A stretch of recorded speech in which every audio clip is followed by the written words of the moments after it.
Olá, pessoal. Bem-vindo ao 6º episódio do Tirando o Jaleco, né? Como vocês já sabem, é um podcast que visa falar de medicina. A gente sempre está convidado aqui que fala de medicina. Hoje tem um colega aqui que vai falar de fisioterapia, de enfermagem, da área de saúde de uma maneira geral. Eu procuro sempre abordar o tema de emergência e terapia intensiva, mas o objetivo é falar desses assuntos de uma maneira mais leve, mais tranquila, mais informal. E hoje eu trago aqui 2 convidados especiais, porque além de serem intensivistas, emergencistas, cada um na sua área, são amigos pessoais de longa data. Bem-vindo, Evandro. Bem-vindo, meu amigo Ramon. Obrigado. Eles estavam até preocupados como é que eu iria chamar eles hoje aqui, né? Se eu ia chamar pelos apelidos ou se eu ia chamar pelo nome de batismo, vamos dizer assim. Mas vou chamar pelo nome de batismo. Vocês permitiram, eu falo pelos apelidos. Posso falar pelo apelido, Ramon? Pode, inclusive, a gente pode passar o tempo todo falando dos apelidos aqui. Ramonzinho, eu chamo você de Ramonzinho, Pode, né? cara. Ramonzinho, fale aí para mim. Como é que você veio parar na fisioterapia? Depois você fala de fisioterapia intensiva, mas na fisio. Eu soube, por exemplo, que você queria fazer química. É isso mesmo? Fala aí do começo. Cara, de antemão, um prazer estar aqui com 2 pessoas amigas. Parabenizar você por essa atitude excepcional. A área de saúde sempre foi algo que me chamou a atenção. E na época que eu busquei a área de saúde, não tinha faculdades direcionadas em Conquista. Aí meu pai teve o propósito de sempre educar os filhos. E fui mandado para Salvador na década de 90 para tentar a área de saúde. Inclusive buscar alguns cursos específicos, como medicina, enfim, que envolvesse a área de saúde. Fui para Salvador. Quando cheguei em Salvador, eu consegui entrar no curso de cursinho pré-vestibular e eu consegui passar em 5 faculdades. Uma delas, como você falou, foi Química Industrial na UFBA. Sempre eu me identifiquei com Química, eu gostava das reações, também me dava muito bem no 3º ano em Química. Fiz fisioterapia na Escola Baiana de Medicina, fiz processamento de dados na FACS e ainda fiz Direito na Católica. Busquei também algo que meu pai sempre também me posicionou sobre a medicina e eu consegui fazer também 2 vestibulares para medicina, um em Alagoas, que eu passei nas 2 fases, e eu fiz na Federal, que eu não consegui entrar. E aí eu consegui, no início, ter uma escolha na Química Industrial, pela UFBA, processamento de dados pela FACS e fisioterapia na Baiana. Tentei cursar, para mim até poder escolher. Não consegui passar do primeiro mês do processamento de dados e nem o direito. E aí eu optei fazer por 6 meses fisioterapia e química industrial.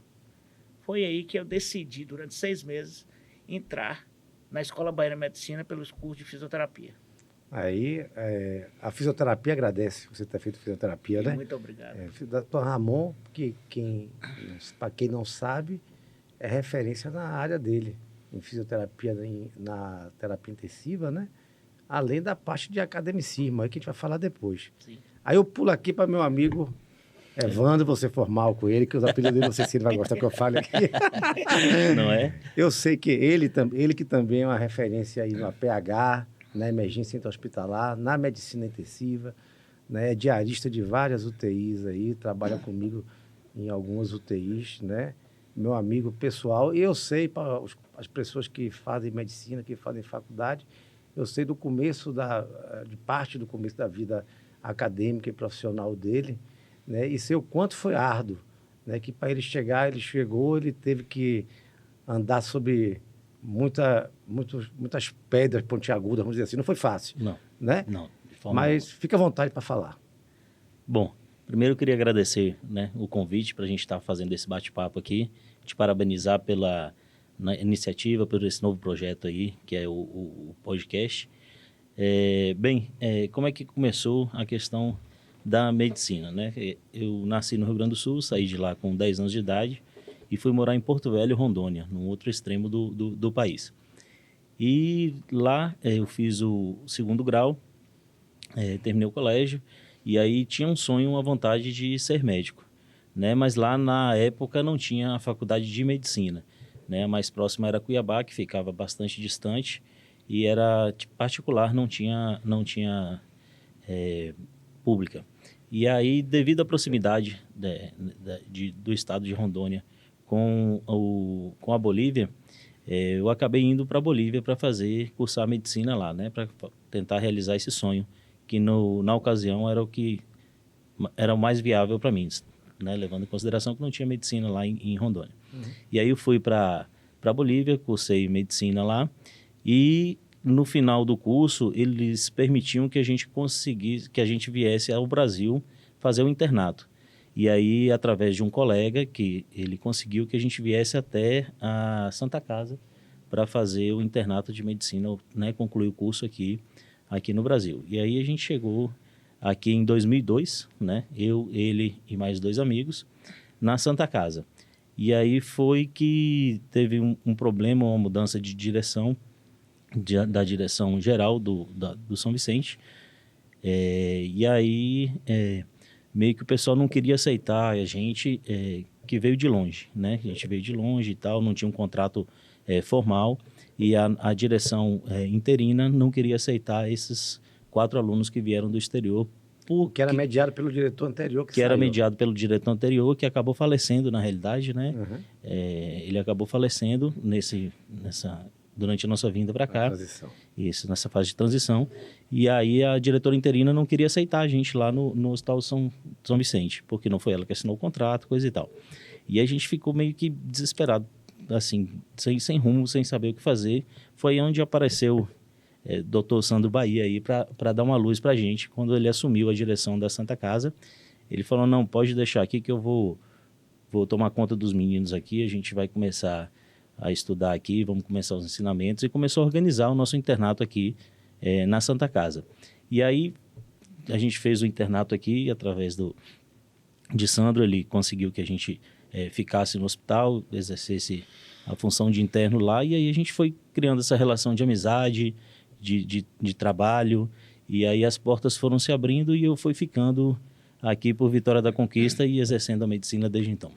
Que legal, é uma história boa, tá vendo? Muito boa. Para quem pensa que o processo é fácil, nem sempre é fácil, né? E aí, Ramonzinho, aí você escolheu fisioterapia lá na Baiana, se formou lá, e como é que você veio parar dentro de uma UTI? Rapaz, a fisioterapia, ela, para quem não conhece, tem várias especialidades, né? Porque as pessoas, às vezes, acham que a fisioterapia é só no ramo da ortopedia. Não. Inclusive, eu já recebi várias piadas me chamando de massagista. Principalmente no interior. Inclusive, amigos nossos, vem aqui fazer uma massagem, a gente vai levando de boa.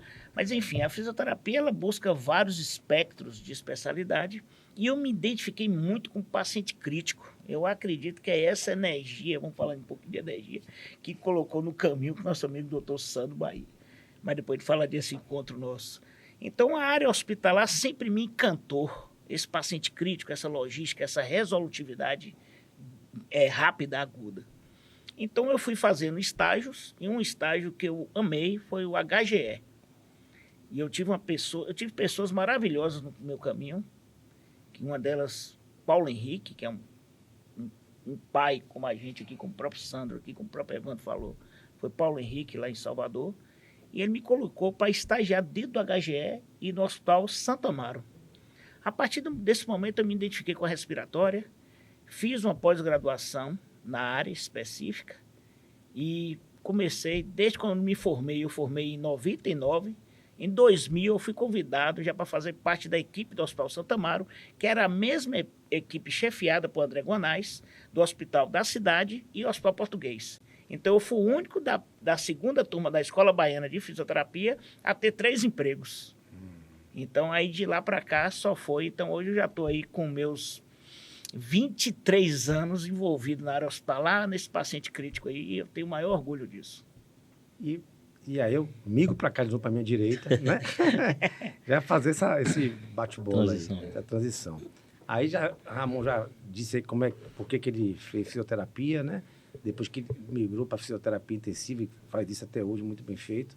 E aí, Evandro, falar também a pergunta a você. Você optou por fazer medicina, fez o internato aqui na Santa Casa, né? Eu estava à frente do internato, mas aí você migrou para emergência, né? Para a área de paciente crítico. Como é que foi isso aí? Como é que você entrou nesse contexto de emergência médica? Então, aí logo que a gente fez o internato, na realidade, assim, a maioria dos lugares, eles apresentam a oportunidade de emprego na área do pronto-socorro, né, da emergência. Mas aí eu comecei a trabalhar nas emergências, nos pronto-socorros da própria Santa Casa, onde as portas foram se abrindo, e de algumas cidades do interior aqui vizinhas, né? E aí, através de você, do seu incentivo e tal, aí eu comecei a me dedicar mais a essa área de emergência e na ocasião eu falava com você que tinha um sonho de entrar no SAMU 92, né? Que você então assumiu a coordenação do 92 e eu falei que eu ia me preparar, que eu ia estudar e que eu ia ser um plantonista do SAMU 92. E aí comecei a me dedicar a estudar emergência, a participar de congressos. A gente foi na ocasião num congresso de emergência em Belo Horizonte, né? Isso há bastante tempo atrás a gente foi lá e tal, e eu fui me interessando pela área, fui tomando gosto e fui investindo na emergência, até que eu consegui finalmente entrar no 92, que era um sonho fazer parte do 92, e que para mim era o ápice do atendimento da medicina de emergência, atender no 92. No APH, No né? APH.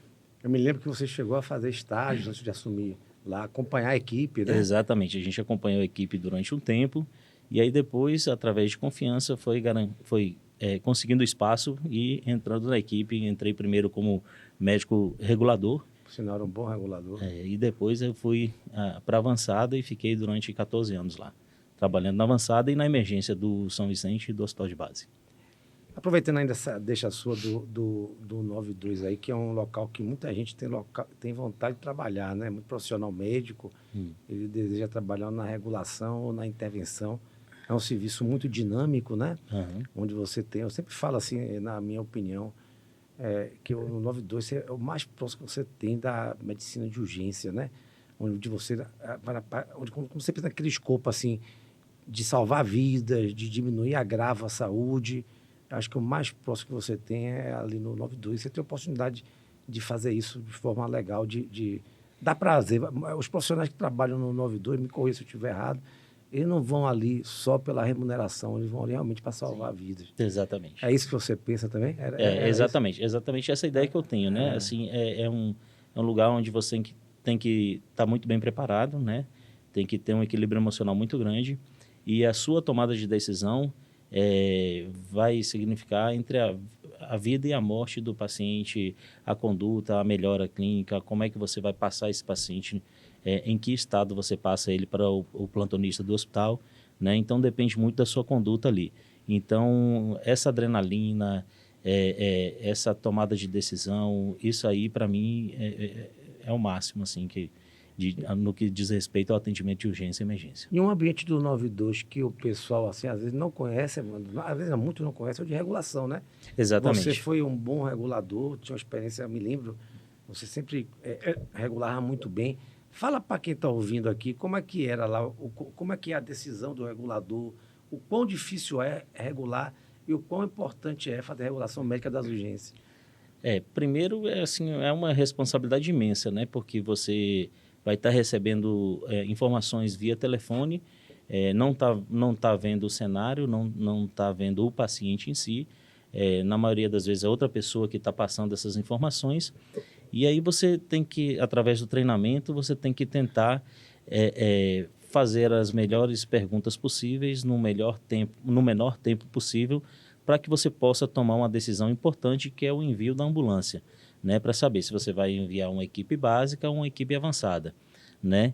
Então, tem casos de que a pessoa superestima o que a vítima está sentindo ou o que o paciente está sentindo, e aí acaba que se você se deixar levar só pelo que está falando e não seguir a parte técnica, você acaba enviando uma ambulância de maior recurso, onde o paciente não precisa desse recurso todo, e nesse mesmo momento pode estar tendo um acidente com um paciente uma vítima grave que precisa do recurso da avançada, e aí ele não vai ter, né? Então esse paciente não vai ter o recurso da avançada. Perfeito. Então uma situação bem complicada de a gente atender, porque a gente não está vendo o paciente em si. Então a gente está trabalhando com informações que vêm presumidas que vêm da população. Então, é muito importante que as pessoas passem, de fato, o que estão vendo na cena, né? Para que não leve o regulador a cometer um erro, né? Então, Um erro de julgamento. Um erro de julgamento. Então, é muito importante isso aí. E, lógico, o regulador tem que estar muito bem preparado e ter um equilíbrio emocional muito grande para poder lidar com as várias situações lá. Ainda no 92, eu sempre pergunto isso para os profissionais que trabalham lá, que vieram aqui, que trabalharam lá, né? Perguntei isso ao Alice, a Gustavo, perguntei ao Wesley, perguntei a Murilo, Sim. né? Me fale de uma situação, de um atendimento seu na unidade avançada que lhe chamou a atenção, que vem em sua mente agora. Sempre tem um. Que marcou você. Sempre tem um. Assim, as situações mais difíceis que a gente passa lá é quando lida com morte na cena, né? Um acidente, um trauma onde tem uma vítima fatal. E muitas vezes o outro familiar segue vivo, né? E isso comove muita gente. E principalmente quando tem criança envolvida, né? Eu me lembro uma vez que a gente foi no atendimento no Anel Viário, na saída ali da Barra do Choça, onde estava um pai e um filho na moto. Ele passou direto o Anel Viário e veio uma carreta e pegou eles. Né? Teve um acidente, o pai morreu na hora e a gente acabou por atender só o filho. Ele tinha ferimentos leves, não era nada demais. E o tempo todo ele me perguntava: tio, como é que está meu pai? Como é que está meu pai? Então, é uma situação bem difícil da gente passar. A gente que tem filho se coloca no lugar, então é bem complicado. E a gente tentava consolar ele, dizer que o pai estava sendo atendido por outra ambulância. Então, essas coisas assim, o emocional às vezes mexe muito com a gente, né? Mexe mais até que o físico. Então, a gente fica, às vezes, mais abalado com esse tipo de situação. Isso é muito comum mesmo no sistema SAMU 92. Aí, voltando aqui pro meu lado esquerdo agora, meu amigo Ramon. Ramonzinho, me fala aí, como é que é? Vamos sair do APH, vamos para dentro da UTI de novo. Né? Como é que é a rotina do fisioterapeuta na UTI? A rotina técnica, de discussão. Não precisa falar termos técnicos, não. Fala só da rotina. Fale, por favor, também, para quem está ouvindo a gente aqui, entender a importância e como funciona um round multidisciplinar, né? A importância dos profissionais que estão lá envolvidos no round, né? Participarem, fazendo seu julgamento e participarem das decisões também. Pronto, se você me permite aqui só, eu já vou responder essa pergunta só, mas eu tenho que puxar aqui um gancho que veio na minha cabeça da sua pessoa em relação ao SAMU 92, relacionado a treinamento. Sim. Eu tenho uma visão do SAMU 92, não é porque eu estou de frente a você, antes de Sando Bahia e depois de Sando Bahia. Porque você me convidou para treinamentos e você tem uma preocupação muito grande com a educação. Isso é uma coisa que você busca para valorizar a educação. E é minha tese que eu tentei um mestrado, que é educação na saúde. E você foi um cara que nós vamos treinar. E muita gente chegava assim, não, mas já sei uma CLS, um suporte, não, vamos treinar. Não, vou chamar algumas pessoas que eu confio, tanto tecnicamente, faz parte do meu ciclo, que é Ramon para falar da parte de ventilação. Porque, querendo ou não, uma ambulância avançada tem isso. Então, eu tenho que buscar esse gancho. Em relação do pré-escolar, que você foi um dos caras antes e depois do SAMU 92, e aí buscando assim um parênteses dos nossos amigos, que ele te considera, além como intensivista, você é um emergencista. Você vê no brilho dos olhos dele quando fala do SAMU 92, que ele leva isso com carinho. Então, eu tinha que relatar isso aqui. Em relação à figura do fisioterapeuta, tem uma etapa importante histórica, né? Como eu falei, a fisioterapia, como adentrou nesse ambiente crítico, ela foi vista assim, pô, o que o fisioterapeuta faz na UTI? E a gente recebia algumas piadas, né? Poxa, mas... Aí foi aí que nós nos abraçamos em relação aos suportes, né? Os suportes de oxigênio, o suporte ventilatório. São duas ciências diferentes. E no meio termo, isso aí, nós tivemos um suporte não invasivo, que eu tenho que falar, que é uma expertise linda e gerenciada pelo físico, que é a VNI, que é a ventilação não invasiva. Então, quando o fisioterapeuta começou a indagar, de fato, essas expertises científicas, nos trouxe uma importância muito grande, tanto para a parte de emergência, inclusive eu fiz parte agora, fui chamado, eu e um outro colega meu, para a gente fazer parte da resolução do fisioterapeuta na emergência. Então, essa porta de entrada nesses suportes, principalmente discutindo o gerenciamento, E você, Sandro, é uma pessoa também que dá muita importância para a gente.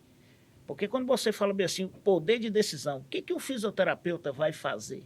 E a gente começa a colocar uma ciência que não é uma ciência de discussão médica, e eu sinto muito, como eu tive em Salvador algumas pessoas importantes, e quando eu voltei para a Conquista, tive você, e você valoriza, não só você como sua equipe, Murilo, Evandro, Wesley, Clínio, são pessoas que olham para a gente e falam assim, uma conversa, um diálogo horizontal. O que você acha? Então, a base da fisioterapia é a função. A gente tenta analisar esse paciente como chegou, mesmo algo que a gente tem que discutir, principalmente a fraqueza muscular, e como ele vai sair. Então, essa é uma ciência que a gente vem discutindo, a sua funcionalidade. E isso você nos dá um poder de decisão muito grande, baseado em vários scores funcionais, e você abre esse espaço para a gente, que dificilmente a gente não via, né? Exatamente. Dentro do round mesmo, Exatamente. era muito fechado ao round médico. E você também foi das pessoas que gerou essa complexidade, vamos botar assim, essa ciência de desenvolver um round. Aí você chega assim, ó, o nutricionista fala, então o fisioterapeuta, o que você pode dizer? Você consegue desmamar um paciente de uma prótese ventilatória? Esse paciente começa a sair do leito, então isso é importante porque você abriu um leque da importância de cada profissional. Então a gente se sente lisonjeado com isso aí. E aí, Evandro, como é que é? Falou muito bem, né? Sobre como é que é o round, como é que é a sua experiência lá no round. Eu falo assim do round multidisciplinar, eu já falei isso em outros momentos aqui, porque é o momento que você toma as decisões mais importantes. Eu sempre brinco que é a cabine do piloto, né? Exatamente. Onde você faz o briefing ali, daquela reunião ali com aquela equipe ali, saem as decisões do plantão, né? E aí, naturalmente, multidisciplinar, como o próprio nome diz, outros profissionais da área de saúde que estão lá de plantão, trabalhando na UTI, né? Participam das decisões.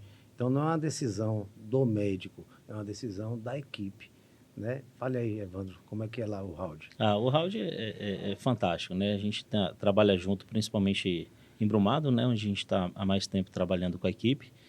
E a gente trabalha junto desde quando fundamos a UTI, a mesma equipe. Então, a gente tem uma sincronia muito boa durante o round multidisciplinar, né? Então, na chegada do plantão, a gente recebe o plantão, as informações do plantão anterior, o que tinham os pacientes. Depois a gente passa a visita no leito, né, ver como é que o paciente está, avalia o paciente beira-leito e, por fim, a gente vai para o round multidisciplinar. Vai o médico, o fisioterapeuta, a enfermeira, a psicóloga, né, a nutricionista. Aí todos nós vamos lá e começamos a discutir caso por caso dos pacientes, mas sempre num ambiente muito bom, um ambiente de muito respeito, como o Ramon falou, sempre ouvindo a opinião dos outros colegas, né, do colega fisioterapeuta, da farmacêutica, da enfermagem, e para chegar sempre na melhor tomada de decisão em prol do paciente, do bem do paciente, né, da melhora do paciente.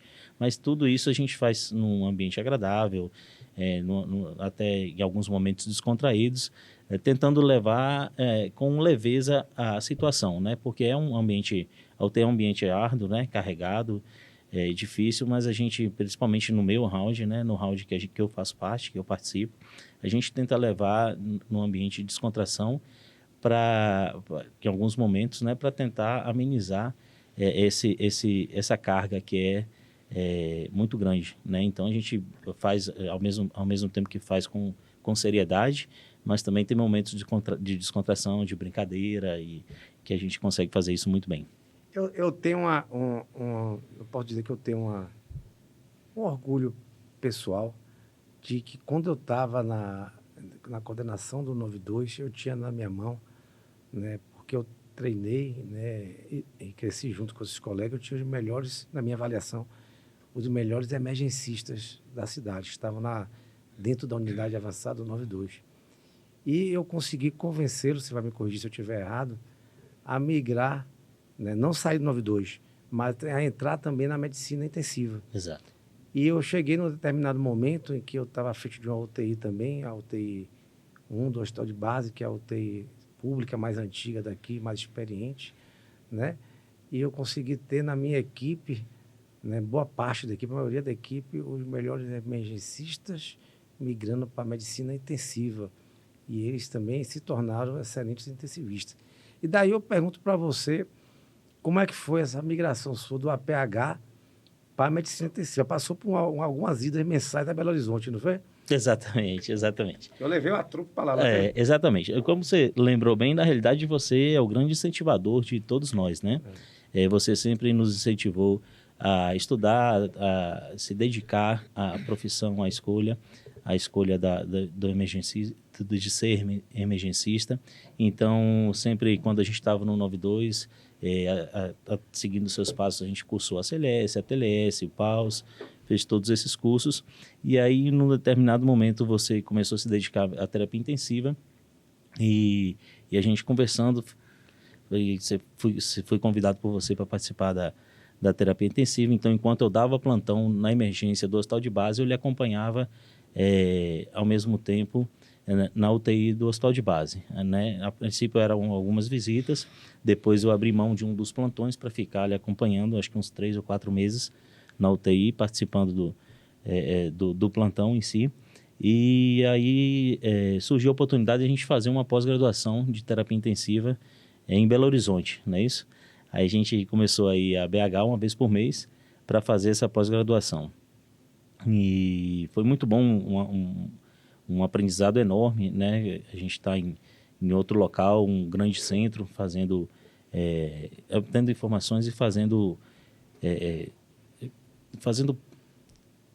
tendo um crescimento profissional, porque muitas vezes, o que acontecia? Muitas vezes lá é uma pós-graduação de medicina intensiva chancelada pela MIB. Exato. E que a gente tinha naquela época, assim como tem agora, que a gente está na terceira turma aqui, muitas vezes os professores dos livros de medicina intensiva que a gente estudava, como a gente teve Cid Marco Davi, exatamente, dando aula, a gente tem hemodinâmica. Então, era uma coisa assim que era espetacular, entendeu? Então, realmente houve um ganho profissional muito grande para a gente ao término dessa graduação, que eu classifico como prêmio, uma pós muito boa. Exatamente. A pós foi fantástica, gerenciada por Dr. Hugo Urbano, né? Isso, Dr. Urbano. O Urbano, que era o coordenador. E a gente foi numa turma muito boa. Eu, você, Sandra, Clínio, Wesley, Leonardo, que infelizmente faleceu. Mas a gente ia uma vez por mês até Salvador para... Belo Horizonte. A Belo Horizonte, para poder crescer na terapia intensiva. Eu vou fazer uma pergunta a você agora, no âmbito da UTI.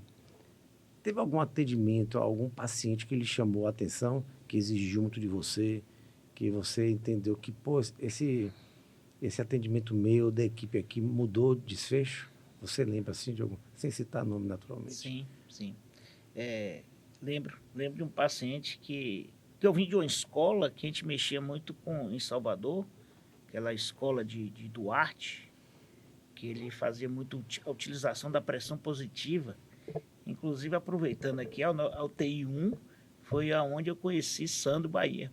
Mas não, eu acho que na UTI 1 foi onde eu conheci Ramon, né? Exatamente. Porque você já estava lá. Então, a gente não pode esquecer que nós somos um dos pioneiros, né? Na UTI pública. Eu tenho a honra de falar que era uma UTI com equipe fantástica. Era mesmo. Que é a UTI 1.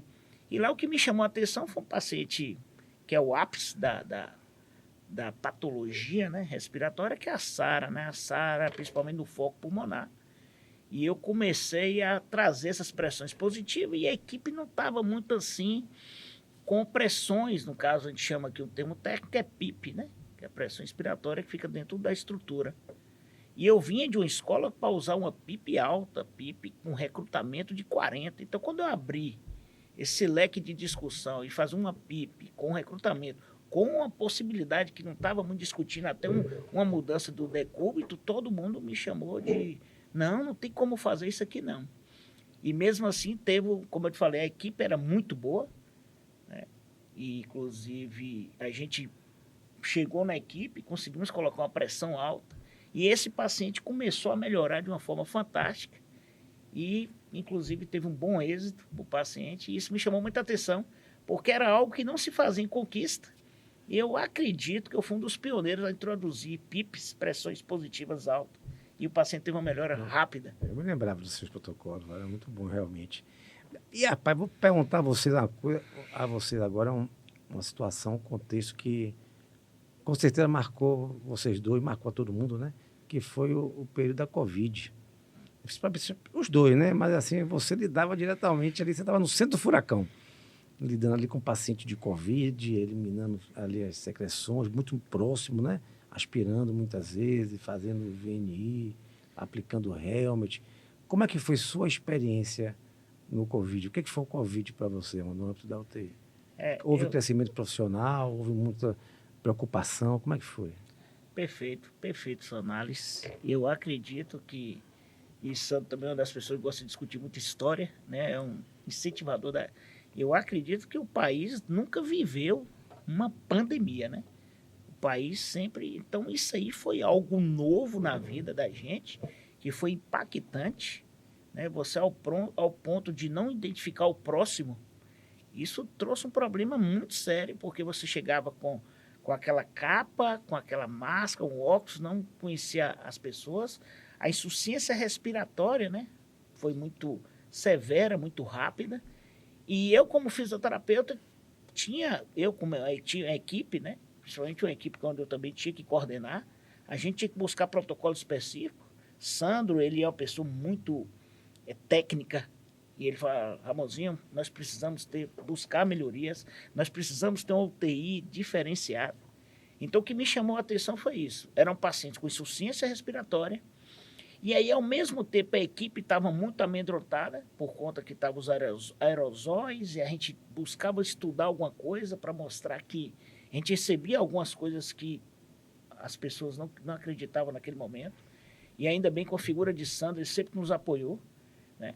Então, alguns artefatos, algumas ferramentas foram importantes, que eu vou citar aqui, como o próprio ressurgimento do helmet, né? Lembrando que o helmet é uma estrutura de VNI, uma interface, que já foi criada há muito tempo, retornou o helmet. O helmet foi muito importante. O sistema de aspiração fechada para não perder a pressão positiva. Lembrando que a maioria das insuficiências respiratórias agudas eram a SARA, e a gente tinha que desenvolver uma coisa rápida, e ao mesmo tempo não conhecer a equipe. A equipe por si só já estava muito cansada, porque a estrutura é muito diferente, mas o mais importante disso tudo foi um legado que a gente aprendeu, muitas coisas técnicas foram remodeladas, mas o mais importante é isso, a gente teve a sua confiança e o respeito, né, Evandro, para a gente trabalhar com a liberdade, igual você pontuou muito bem, porque a coisa técnica ela é séria, o paciente ele é grave, traz uma energia negativa, mas também se a gente não tiver uma pessoa que nos coordene de uma forma geral e dá uma certa leveza, a gente não aguenta. Estou falando aqui de pessoas que têm mais de 15, eu tenho 20 anos de terapia intensiva, eu não ia aguentar. Isso então, mesmo. o legado do Covid foi muito forte, a gente tinha que ter um crescimento muito forte espiritual e psicológico, mas de antemão eu falo, a empresa nos ajudou muito para desenvolver esse trabalho. E você, como é que foi lidar? Qual foi a dificuldade do Covid? Ficar com máscara, paramentado ali no plantão, aquele peso da paramentação, ou lidar com a mortalidade que era alta de pacientes que você não esperava que ia falecer? Como é que, ou ir para casa e não saber se 5 dias depois você ia estar... Exatamente. Fazendo jus aqui ao nome do podcast, né, tirando o jaleco, vamos falar um pouquinho da situação de Covid enquanto ser humano. Assim, a gente ia trabalhar no início com medo, exatamente como você falou, com essa insegurança. Pô, será que o próximo a adquirir essa doença não sou eu? Se eu adquirir, como é que eu vou ficar? A gente via pacientes graves, pacientes jovens, sem comorbidades prévias, colegas, né, sendo internados. Então, era uma situação bastante crítica, assim. Sofria desconfiança dos amigos, né? Assim, tinha alguns círculos de amizade que... Não, você é médico, você trabalha com Covid, então não quero proximidade, não venha na minha casa, não vou na sua casa e coisa e tal. Então, a gente sofreu até uma certa discriminação nesse ponto. Né? Lógico que não era um ambiente, não era um momento de estar fazendo visitas e recebendo visitas, mas, assim, eu sofri um pouquinho dessa discriminação. Você trabalha com Covid, então nós não vamos ter muita proximidade. E coisa e tal. E eu lembro que no início tinha alguns médicos em São Paulo até se afastando da família, né? Alguns que alugaram, que se hospedaram, se instalaram em hotéis e não ficavam junto da família. Ficaram assim afastados 2, 3 meses, hospedados em hotéis porque trabalhavam com o Covid, com medo de chegar em casa e passar para os familiares. né? Então tinha todo esse medo da gente pegar o próprio Covid e passar para os familiares. Eu mesmo cheguei a me afastar da família por um tempo. Pois é. Então tinha toda essa insegurança, né? Fora isso, o Ramon apontou muito bem, a gente trabalhava num ambiente extremamente tenso, né? A questão de se paramentar e desparamentar era muito tenso, porque naquele momento ali, principalmente na desparamentação, você poderia se contaminar e levar para casa, né? E assim, você trabalhava com aquelas roupas pesadas, muito quente, suava bastante. E Ramon pontuou uma coisa interessante, às vezes né, no Covid foi contratado muita gente para trabalhar em caráter de urgência dentro da UTI, né, porque faltou mão de obra. Então, muitas vezes a gente trabalhava com a pessoa, só encontrava a pessoa paramentada dentro da UTI e fora da UTI não sabia quem era. Então, já houve circunstâncias da gente encontrar alguém na rua. Ah, tudo bom, tá? Você trabalha onde? Ah, eu trabalho no HCC, na UTI Covid. Eu dei plantão ontem. Eu dei plantão ontem, mas eu também estava lá e tal. Quem é você? Eu sou, é você que estava lá e tal. Então, quer dizer, era um negócio até interessante, né? Para você ver o nível de tensão que a gente trabalhava e da paramentação, como é que era, que a gente acabava nem se reconhecendo quando saía da UTI.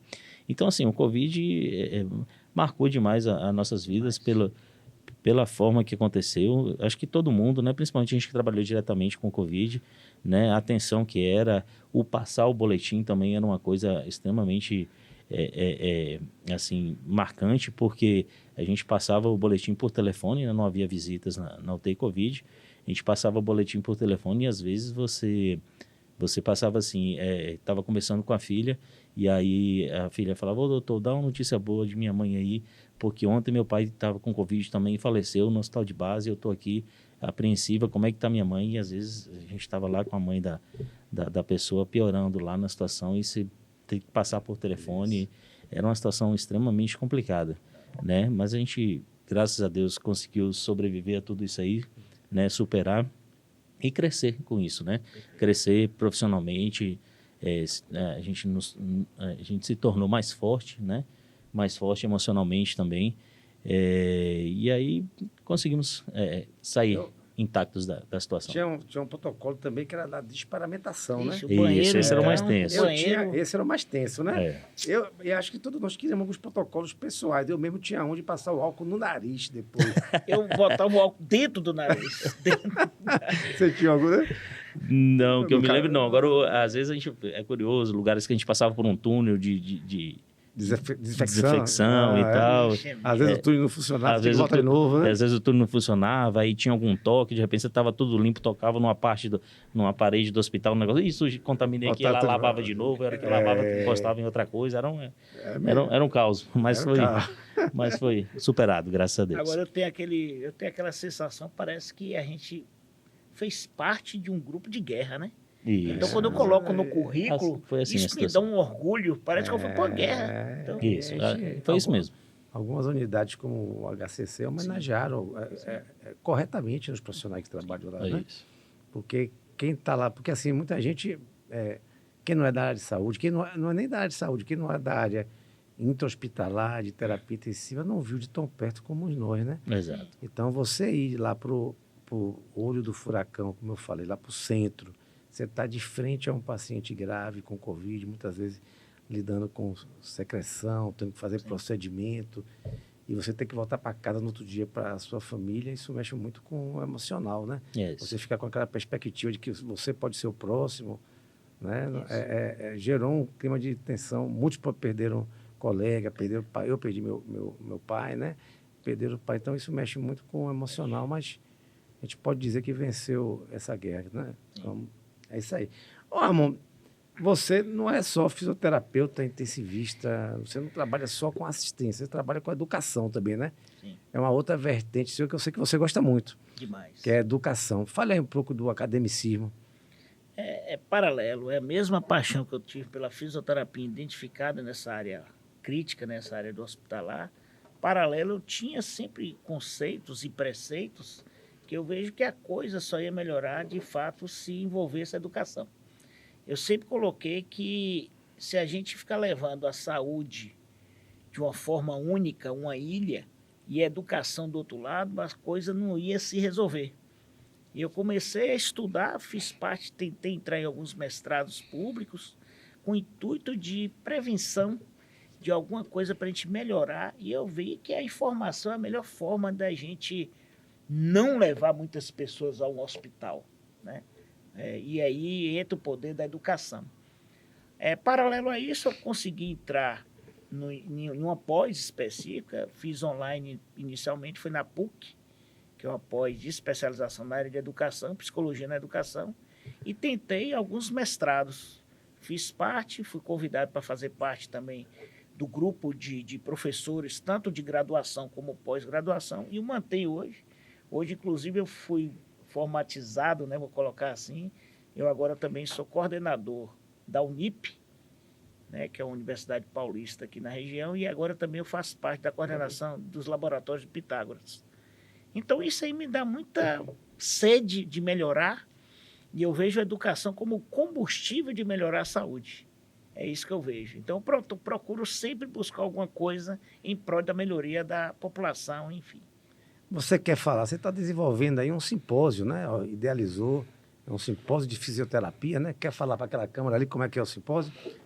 Eu agradeço esse momento, né? Mais uma vez, sempre ele é muito... Ele busca sempre a melhoria de todos nós. Nós estamos trazendo para a região aqui, é um simpósio hospitalar, dia 20 e 21 de outubro. Convidamos alguns profissionais importantes no âmbito nacional e até internacional, como Antônio Duarte, que ele é um dos representantes de ventiladores lá na Alemanha. Está vindo na cidade, está aberto, vai ser no Colégio Sacramentinas. A gente vai buscar vai vir algumas micro-regiões, como a região do Sul, vem um pessoal de Porto Seguro, vem um pessoal de Jiquié, já confirmamos aí. Eu acredito que nós vamos fechar um grupo bom que vai discutir sobre a fisioterapia hospitalar funcional. Então, o pessoal aí está convidado, né? 20 e 21 de outubro? Isso, 20 e 21 de outubro, no Colégio Nossa Senhora de Fátima, Sacramentinas. E vai ser aberto aí, vai ser uma coisa bem legal. E o público-alvo é fisioterapeuta? O público-alvo vai ser... Profissionais e estudantes, é isso? Profissionais e estudantes. Pronto, está feito o convite aí. E eu agradeço esse espaço. Vamos sair agora dessa parte de fisioterapia, medicina, hospitalar, vamos falar de coisa mais light aí. Eu sei que você gosta de vários esportes.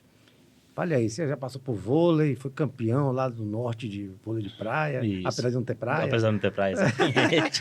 Passou pelo futebol. Talvez por isso, né? Futebol e agora está no beach tennis, fala aí. Beach tennis, rapaz, foi um negócio... Fala do vôlei, depois vai migrando aí. Isso. Então, aí vôlei foi desde a época do colégio, né? Eu jogava vôlei. E aí, na faculdade, eu tive até um período que eu tive bolsa de estudo para poder jogar, né? Onde tive descontos nas mensalidades da faculdade para poder jogar o vôlei. E aí tive um problema de joelho que acabou me afastando, né, do vôlei em si e dei uma parada. Depois melhorei, começamos a jogar futebol. Na época que eu fazia o internato na Santa Casa, aí a gente ia bater um babinha lá no sítio, né? Bater um babinha no sítio com os amigos. E às vezes na UESB, exatamente, junto com o pessoal da Polícia Civil na ocasião, e do presídio, não é isso? Na UESB, o pessoal do presídio. A gente ia lá bater um babinho e tal, e depois a gente continuou com os babinhos no sítio. E ultimamente eu tenho descoberto aí uma nova paixão no esporte, que é o beach tennis, né? A gente conversando um dia, batendo papo, eu, você e Manu, e aí, vamos lá dar uma olhadinha, o pessoal tá praticando lá, vamos ver como é que é e tal. Acho que o Manu foi lá e deu uma olhada e acabou vendo os horários, aí falou, vamos lá marcar para a gente ter uma aula experimental. Aí fomos nós três e Guilherme, né? Nós quatro, na realidade. Eu, você, Manu e Guilherme. E a gente começou a fazer uma aula experimental e tomamos gosto pelo esporte, né? É um esporte que muitas vezes é criticado. Você está fazendo beach tennis, agora só falta tomar cerveja de copo Stanley e comprar um Renegade, né? Mais ou menos por aí. Mas não, aí o beach tennis foi de fato uma paixão, até pela proximidade, assim, pé na areia, igual era eu fazia o vôlei de praia, né? Então, pé na areia, dimensão da quadra parecida, a rede, então foi muito gostoso.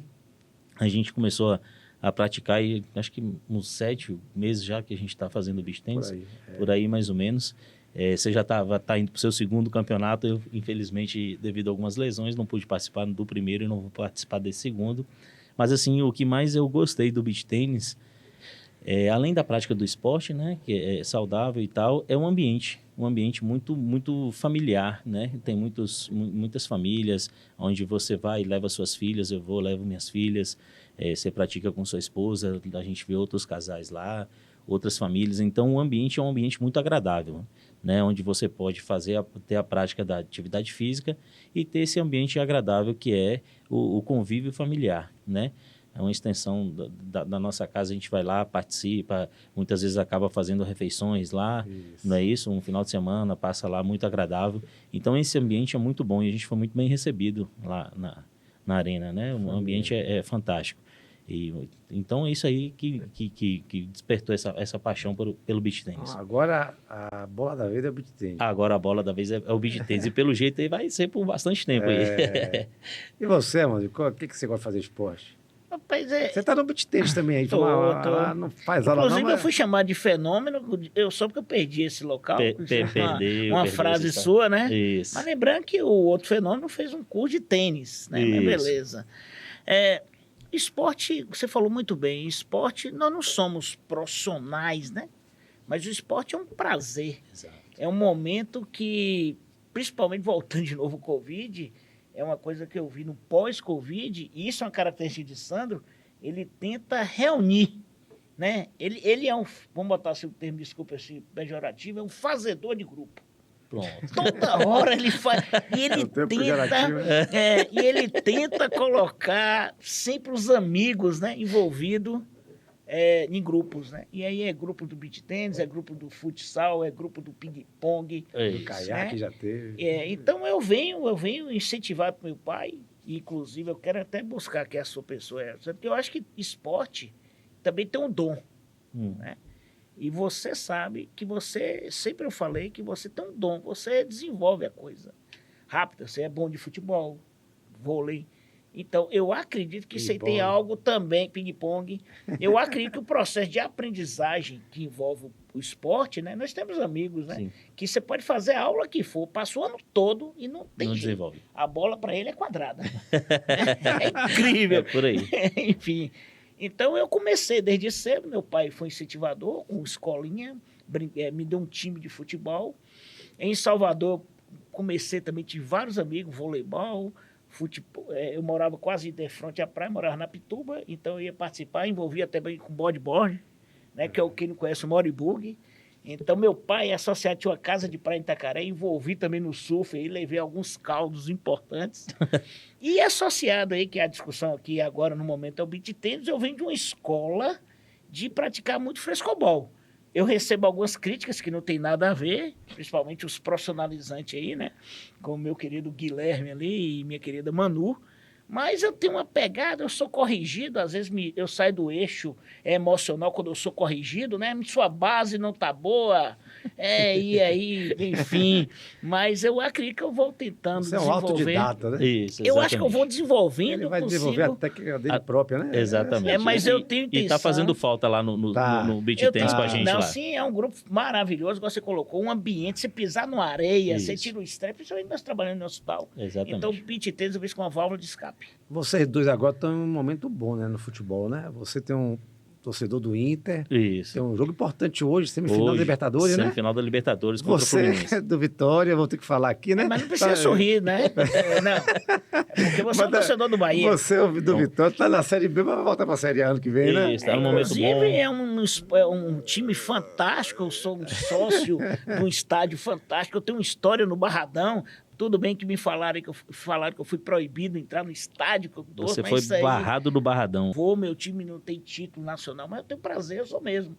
Torcedor do Vitória, e eu acho muito legal essa disputa do Bahia e Vitória, que é uma disputa muito saudável. E como é que tá a perspectiva do jogo de hoje, a semifinal da Libertadores? Já tá com a camisa do Inter, Já tô hein? com a camisa do Inter aqui, já vim no clima da semifinal da Libertadores. Então, um jogo bem difícil, né? Duas equipes muito parelhas, né? Fluminense é uma excelente campanha, excelentes profissionais, né? O elenco do Fluminense é muito bom, muito bem treinado pelo hoje técnico da seleção brasileira, né? Que é o Diniz. E o Inter vem numa crescente muito grande, né? Começou a melhorar, mudou o técnico, pegou o Kudê, fez contratações importantes, né? O goleiro da seleção do Uruguai, o Rocher, está aí no elenco do Inter. Veio o Ener Valencia, que é o goleador do Equador. e Alan Patrick, que é o 10 clássico lá, que faz o time girar. Então a expectativa é muito boa de um grande jogo. O Fluminense não tem um jogo truncado, é um time que joga e deixa jogar. O Inter, eu acredito que vai vir um pouquinho mais retrancado para tentar... Eu vou torcer pro Fluminense, tá? Eu tenho certeza disso. O Inter vai tentar, eu acho que, tentar não levar gols hoje para levar a decisão para o Beira-Rio na semana que vem. Ô, meu querido Né? Evandro, e o Bahia, como é que está? O Bahia está com a nossa torcida aqui para que melhore, né? Tá melhor. A Bahia tem um elenco, trocou de técnico agora. Eu acho que o Rogério ainda vai conhecer os jogadores e acredito que vai melhorar, vai começar a melhorar aí. Pessoal, a gente está finalizando aqui o podcast. Foi excelente o bate-papo aqui. Foi bem descontraído e divertido. E eu queria pedir a Evandro e depois a Ramon, né? No seu caso, assim, eu vou pedir uma mensagem que você olhe para aquela câmera ali e dê uma mensagem pessoal para quem está entrando na medicina agora. O que é que você acha que os profissionais, os alunos do último ano de medicina que vão entrar no mercado devem focar? Foca em que? Estudo, dedicação, né? Fale aí, fique à vontade. Então é isso. O que eu queria dizer para quem está terminando, né, o curso de medicina ou está quem pensa em entrar e cursar a medicina é que nosso foco sempre deve ser o paciente. Tá? O nosso foco, a gente está aqui exercendo a medicina para tentar dar o melhor para o paciente. Então, para que eu possa dar o melhor para o paciente, eu tenho que estar melhor preparado. Então, eu tenho que estudar, eu tenho que me dedicar, eu tenho que ter o conhecimento na minha área para mim poder oferecer o melhor de mim para o paciente. Né? Hoje a gente vive no país um momento de crise geral em todos os setores, inclusive na área da saúde, né? Da medicina. E diante disso, nem tudo é dinheiro, nem tudo é status. O importante é sua dedicação, é você e o seu paciente. Lá você dá o melhor, porque atrás daquele paciente tem um familiar, atrás daquele paciente tem uma esposa, um filho, alguém esperando uma melhora do paciente. Né? A gente sabe que nem sempre a gente vai ganhar, mas a satisfação que a gente tem de ter feito o melhor que a gente pôde pelo paciente dentro dos nossos recursos é imensa. E quando você pode salvar a vida de alguém, isso não tem preço. Eu tive a oportunidade de, uma vez, salvar a vida de um familiar de minha esposa, e até hoje me sinto super agraciado por ter podido contribuir com isso aí, né? De salvá-lo de uma situação de uma parada cardíaca. Então, se dedicar, estudar e tentar fazer o melhor para o paciente. É isso que a gente, essa mensagem que a gente tem para quem está terminando o curso e para quem pensa em cursar a medicina. Perfeito. E você, amor, o que você fala para os estudantes de fisioterapia que estão concluindo o curso e entrando no mercado? Perfeito. Olhando para aquela câmera lá. Antes de mais nada, eu gostaria de agradecer esse momento. Para mim é um momento histórico na minha vida. Quero agradecer isso, porque são poucas pessoas que buscam essa parte, né? Exatamente. Então, eu quero agradecer aí a figura de Sandro Bahia com esse momento, com essa ousadia, né? Em relação aos profissionais que estão vindo, como o próprio Sandro colocou, eu sou um educador sonhador, né? Eu acredito que a profissão tem que melhorar. A gente vem passando por problemas de reconstrução da fisioterapia, mas eu acredito que a pessoa Ramon, tem muito a influenciar esses alunos que me seguem, que tentam buscar uma fé na profissão. A gente tenta buscar um porto seguro, principalmente nessa área que te busca o paciente crítico, essa ciência funcional, trazer o paciente para o que ele fazia antes, é o nosso propósito. E pode contar que nós estamos aí, não só a coisa não gera sozinho, precisa de pessoas, precisa de um ambiente, até brinco, uma brincadeira muito séria, quando para mim dizer como é que estão as coisas, eu falo que você tem que ter uma equipe boa, você tem que confiar, ter fé nas pessoas, que também não adianta nem te levantar no dia a dia se a gente não tiver fé. Você tem que ter um ambiente favorável e você tem que ter amigos que jogam a carta em você e acreditam em você. Então, eu acredito que os alunos estão vindo, podem jogar a carta aqui, que eu vou fazer tudo para a gente lutar. E eu quero, se me permitir aqui, que eu sou o ídolo dele, que é Ayrton Senna. E Ayrton Senna, ele falava, você vencer sem risco é como adquirir o triunfo sem o mérito, sem a glória. Então, Ayrton Senna foi um cara que eu gostaria de citar aqui por conta dele. E o aluno tem que encarar isso mesmo. Vai ter risco? Vai. Mas faz parte da corrida do dia a dia. E mais uma vez, muito obrigado. Pessoal, muito obrigado por terem participado, por terem aqui escutado o nosso podcast de hoje, que foi muito legal aqui com os meus amigos Ramon e Evandro. E até a próxima. Abraço para todos.